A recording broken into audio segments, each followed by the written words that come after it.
Hello everyone welcome to my mini vlog. आज मेरो भाइलाई मासु खान मन लागेर मासु लिएर आएको छ गाइस। दिदी तपाईँले बनाएको मासु कस्तो मिठो हुन्छ, मेरो लागि मासु बनाइदिनु न भन्यो। अनि म चाहिँ फुरुक्कै भएँ अनि म लागेँ मासु बनाउनतिर।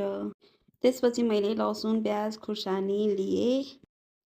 आफ्टर द्याट मैले गरेँ ग्यास अन। त्यसपछि कुकर राखेँ, कुकरमा तेल हालेँ अनि तेललाई हिट हुन दिएँ। त्यसपछि मैले हिट भइसकेपछि त्यसमा मासु फ्राई गरेँ।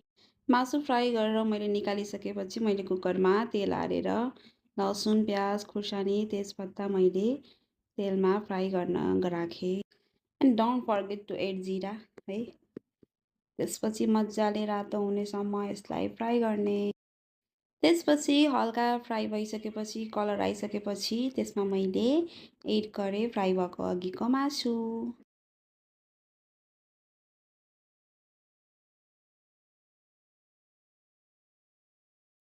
मासु मजाले फ्राई भइसकेपछि मैले त्यसमा स्वादअनुसारको नुन बेसार अनि धुलो खुर्सानी हालेर त्यसलाई मासुलाई मैले मजाले चलाएँ। एज यु क्यान सी चलाइसकेपछि यस्तो देखियो। एन्ड देन अलरेडी मैले ग्रेभीको लागि मसला ग्राइन्ड गरिसकेको थिएँ मिक्सरमा। अब यो मसला मैले मासुमा हाल्छु।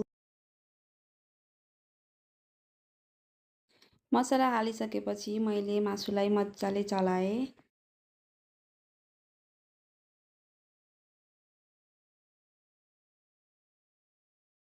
आफ्टर द्याट त्यसपछि मैले मिट मसला हालेँ।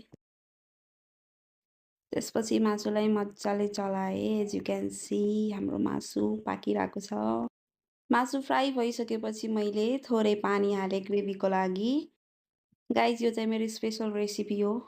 मैले बनाएको मासु एकदम मनपर्छ कि मेरो भाइलाई। त्यसपछि मैले मासुलाई 10 मिनट जति भाँडाले छोपेर राखिदिएँ। So after 10 minute as you can see हाम्रो मासु ready. So bye guys, don't forget to like, share and subscribe.